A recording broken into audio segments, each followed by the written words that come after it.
ಈ ಶುಭ ಮಧ್ಯಾಹ್ನದ ಸಮಾರಂಭದಲ್ಲಿ ಉಪಸ್ಥಿತಿರುವ ಎಲ್ಲ ಗಣ್ಯಮಾನ್ಯರಿಗೂ ಹಾಗೂ ನನ್ನ ಬಂಜಾರ ಸಮಾಜ ಬಾಂಧವರಿಗೆ ನನ್ನ ನಮಸ್ಕಾರಗಳು.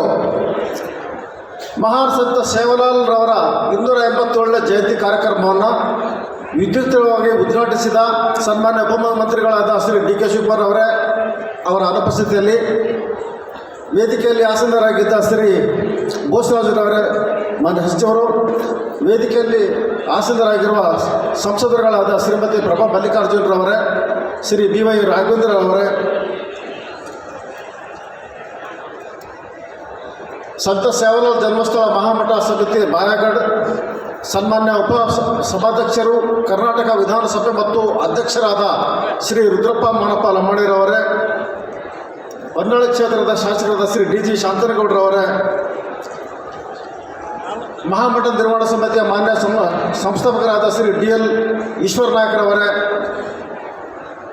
ಕರ್ನಾಟಕ ಕೌಶಲ ಅಭಿವೃದ್ಧಿ ನಿಗಮದ ಅಧ್ಯಕ್ಷರಾದ ಶ್ರೀಮತಿ ಕಾಂತಾ ನಾಯಕರವರೇ, ಶ್ರೀ ಬಾಬು ಹೊನ್ನಾನಾಯಕರವರೇ, ಕರ್ನಾಟಕ ತಾಂಡ ಅಭಿವೃದ್ಧಿ ನಿಗಮದ ಅಧ್ಯಕ್ಷರಾದ ಶ್ರೀ ಜಯದೇವ್ ನಾಯಕರವರೇ, ಕರ್ನಾಟಕ ಲೋಕಸೇವಾ ಆಯೋಗದ ಮಾನ್ಯ ಸದಸ್ಯರಾದ ಶ್ರೀ ಭೋಜ ನಾಯಕರವರೇ, ಬೆಂಗಳೂರು ಬಂಜಾರ ಸಂಸ್ಕೃತಿ ಮತ್ತು ಭಾಷಾ ಅಕಾಡೆಮಿಯ ಮಾನ್ಯ ಅಧ್ಯಕ್ಷರಾದ ಶ್ರೀ ಮೋತಿಲಾಲ್ ಚವಾಣ್ರವರೇ, ವೇದಿಕೆಯಲ್ಲಿ ಆಸೀನರಾಗಿರುವ ಎಲ್ಲ ಅತಿಥಿಗಳೇ, ಹಿರಿಯರೇ ಮತ್ತು ಪ್ರಿಯ ಸಹೋದರ ಸಹೋದರಿಯರೇ, ಇಂದು ಸೇವಾಲಾಲ್ ಜಯಂತಿಯನ್ನು ನಾವು ಆಚರಣೆ ಮಾಡ್ತಾ ಇದ್ದೀವಿ. ನಿಮ್ಮ ಕೈಯಲ್ಲಿ ಬಿಳಿ ಜೆಂಡ ಇದೆ. ಆ ಬಿಳಿ ಜೆಂಡದ ಸಂಕೇತ ಶಾಂತಿಯನ್ನು ಕಾಪಾಡುವುದು. ನಾವು ಈ ಮೊದಲೇ ನೋಡಿದ್ವಿ, ಸ್ವಲ್ಪ ತಮ್ಮ ಮನಸ್ಸಿನಲ್ಲಿ ಅಸಮಾಧಾನ ಇರ್ಬೋದು, ಬಟ್ ಅಂತಹ ಅಸಮಾಧಾನ ಹೊರಹಾಕುವ ವೇದಿಕೆ ಇದಲ್ಲ. ಶ್ರೀ ಸೇವಾಲಾಲ್ ಮಹಾರಾಜರು ಶಾಂತಿಯ ಸಂಕೇತವಾಗಿದ್ದರು. ಆದ್ದರಿಂದಲೇ ಈ ದಿನ ಸುಮಾರು 50ರಿಂದ 60 ಸಾವಿರ ಜನ ನಾವು ಈ ವೇದಿಕೆಯಲ್ಲಿದ್ದೇವೆ. ಇನ್ನೂ ಸುಮಾರು ಹತ್ತಿರ 1 ಲಕ್ಷ ಜನ ಇನ್ನೂ ಹೊರಗಡೆ ಬರಲಿಕ್ಕಿದ್ದಾರೆ. ಆದ್ದರಿಂದ ತಾವೆಲ್ಲರೂ ಶಾಂತಿ ಮತ್ತು ಸಮಾಧಾನದಿಂದ ಈ ಕಾರ್ಯಕ್ರಮವನ್ನು ತಾವು ಯಶಸ್ವಿಗೊಳಿಸಬೇಕು ಅಂತ ತಮ್ಮಲ್ಲಿ ನಾವು ಕೇಳ್ಕೊತೀವಿ. ನಾವು ಇಂದು ಮಹಾನ್ ಸಂತ, ಸಮಾಜ ಸುಧಾರಕ ಹಾಗೂ ಬಂಜಾರ ಸಮುದಾಯದ ಮಾರ್ಗದರ್ಶಕರಾದ ಸಂತ ಸೇವಾಲಾಲ್ ಮಹಾರಾಜರ 287ನೇ ಜಯಂತಿಯನ್ನು ಭಕ್ತಿಭಾವದಿಂದ ಆಚರಿಸಲು ಇಲ್ಲಿ ನಾವು ಸೇರಿದ್ದೇವೆ. ಇದು ನಮ್ಮೆಲ್ಲರಿಗೂ ಅತ್ಯಂತ ಹೆಮ್ಮೆಯ ಮತ್ತು ಪರಮ ಪವಿತ್ರ ಒಂದು ಕ್ಷೇತ್ರವಾಗಿದೆ. ಸಂತ ಸೇವಾಲಾಲ್ ಮಹಾರಾಜರು ತಮ್ಮ ಇಡೀ ಬದುಕನ್ನು ಸಮಾಜ ಸೇವೆಗೆ ಸಮರ್ಪಿಸಿದರು. ಬಂಜಾರ ಸಮಾಜ ಬಾಂಧವರಿಗೆ ಅವರು ಸತ್ಯ, ಶಾಂತಿ, ಐಕ್ಯತೆ, ಶಿಸ್ತು ಮತ್ತು ಧರ್ಮಶೀಲ ಜೀವನವನ್ನು ಬೋಧಿಸಿದರು. ಅವರ ಸರಳ ಜೀವನ, ತ್ಯಾಗ ಮತ್ತು ಮಾನವೀಯ ಸೇವೆಯ ಆದರ್ಶಗಳು ಇಂದಿಗೂ ಕೂಡ ಅನುಕರಣೀಯವಾಗಿದೆ. ಸಂತ ಸೇವಾಲಾಲ್ ಮಹಾರಾಜರು ಬಂಜಾರ ಸಮುದಾಯದ ಏಳಿಗೆಗಾಗಿ ಬಹಳ ಶ್ರಮಿಸಿದ್ದಾರೆ. ಸಮಾಜದಲ್ಲಿನ ಅನ್ಯಾಯ, ಶಿಸ್ತು ಮತ್ತು ಧರ್ಮಶೀಲ ಜೀವನವನ್ನು ಅವರು ತುಂಬ ಅಚ್ಚುಕಟ್ಟಾಗಿ ಬೋಧಿಸಿದ್ದಾರೆ. ಶ್ರೀ ಸೇವಾಲಾಲ್ ಮಹಾರಾಜರು ತಮ್ಮ ಸಮಾಜದಲ್ಲಿನ ಅನ್ಯಾಯ, ಅಸಮಾನತೆ ಮತ್ತು ಕೆಲವು ಅನಿಷ್ಟ ಆಚರಣೆಗಳನ್ನು ನಿರ್ಮೂಲನೆಗೊಳಿಸಲು ಬಹಳ ಹೋರಾಡಿದ್ದಾರೆ. ಮಹಿಳೆಯರ ಆತ್ಮಗೌರವ, ಶಿಕ್ಷಣದ ಮಹತ್ವ ಮತ್ತು ಸಾಂಸ್ಕೃತಿಕ ವಿಶಿಷ್ಟತೆಯನ್ನು ರಕ್ಷಿಸಲು ಸಮಾಜಕ್ಕೆ ಕರೆ ನೀಡಿದ್ರು. ಅವರು ಸಂತ ಸೇವಾಲಾಲ್ ಮಹಾರಾಜರ ಜೀವನ ಮತ್ತು ಸಂದೇಶಗಳು ಇಂದಿಗೂ ಕೂಡ ಅನುಕರಣೀಯವಾಗಿದೆ. ಇಂದಿನ ಪೀಳಿಗೆ ಮತ್ತು ಯುವಜನತೆ ಅವರ ಆದರ್ಶಗಳನ್ನು ಅಳವಡಿಸ್ಕೊಳ್ಬೇಕು. ನಮ್ಮ ಸಮುದಾಯದ ಅಭಿವೃದ್ಧಿಗೆ ಶಿಕ್ಷಣವೇ ಆಧಾರ ಎಂಬುದನ್ನು ನಾವು ಅರಿಯಬೇಕು.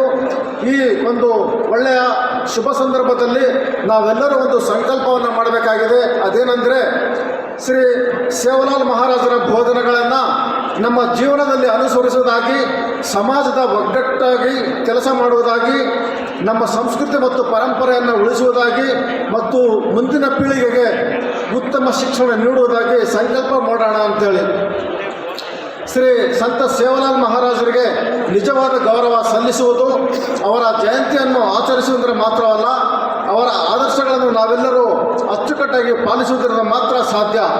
ಈ ಕಾರ್ಯಕ್ರಮದಲ್ಲಿ ಉಪಸ್ಥಿತಿರುವ ಯುವಕ ಯುವತಿಯರೇ, ನಾನು ವಿಶೇಷವಾಗಿ ಹೇಳುವುದೇನೆಂದರೆ, ಶಿಕ್ಷಣವೇ ನಿಮ್ಮ ಶಕ್ತಿ, ಸಂಸ್ಕೃತಿಯೇ ನಿಮ್ಮ ವೈಶಿಷ್ಟ್ಯತೆ ಮತ್ತು ಉಜ್ವಲ ಕನಸುಗಳೇ ನಿಮ್ಮ ಒಂದು ಭವಿಷ್ಯ. ಆದ್ದರಿಂದ ಕಠಿಣ ಪರಿಶ್ರಮದ ಮೂಲಕ ಉನ್ನತ ಸ್ಥಾನಗಳನ್ನು ತಾವು ಅಲಂಕರಿಸಿರಿ.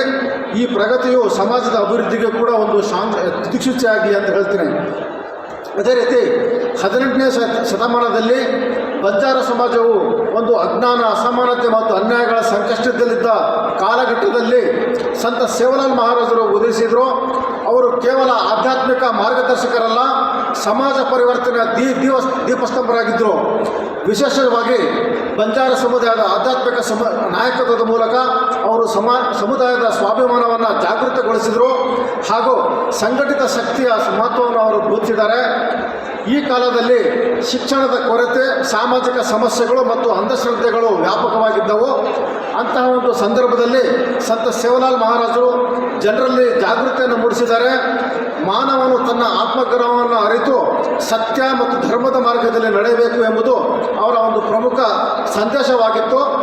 ಅವರ ಉಪದೇಶಗಳಲ್ಲಿ ಸಾಮಾಜಿಕ ನ್ಯಾಯ, ಸಮಾನತೆ ಮತ್ತು ಮಾನವೀಯತೆ ಸ್ಪಷ್ಟವಾಗಿ ಗೋಚರಿಸುತ್ತಿದ್ವು.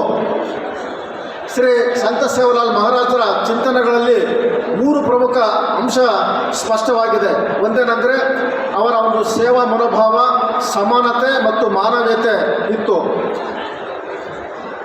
ಶೈಕ್ಷಣಿಕ ದೃಷ್ಟಿಯಿಂದ ನಾವು ನೋಡೋದಾದರೆ ಸಂತ ಸೇವಲಾಲ್ ಮಹಾರಾಜರು ಮೌಲ್ಯಾಧಾರಿತ ಶಿಕ್ಷಣದ ಪ್ರಬಲ ವಕ್ತಾರರಾಗಿದ್ದರು. ಅವರ ಪ್ರಕಾರ ಶಿಕ್ಷಣವೆಂದರೆ ಕೇವಲ ಅಕ್ಷರ ಜ್ಞಾನವಲ್ಲ, ಅದು ವ್ಯಕ್ತಿತ್ವ ನಿರ್ಮಾಣದ ಪ್ರಕ್ರಿಯೆ ಎಂದು ಹೇಳಿದ್ದಾರೆ.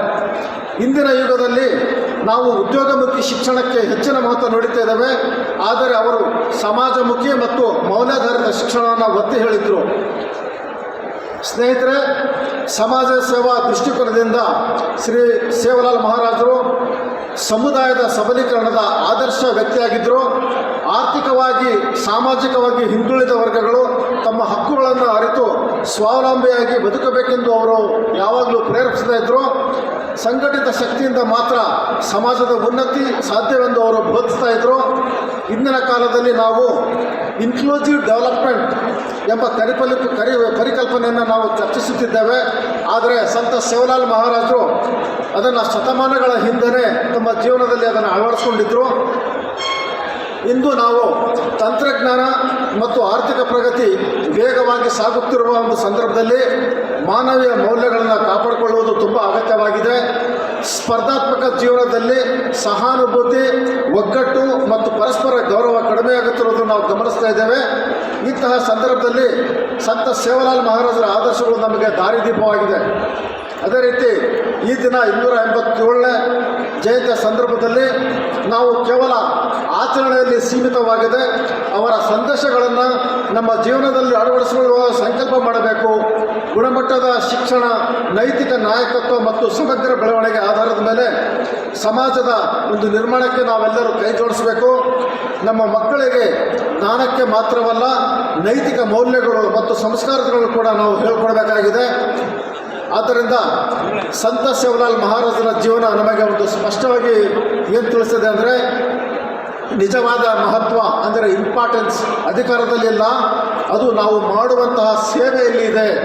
ನಿಜವಾದ ನಾಯಕತ್ವ ಸ್ಥಾನಮಾನದಲ್ಲಿಲ್ಲ, ಅದು ತ್ಯಾಗ, ನೈತಿಕತೆ ಮತ್ತು ಸಮಾಜದ ಹಿತಚಿಂತನೆಯಲ್ಲಿ ಇದೆ. ಆದ್ದರಿಂದ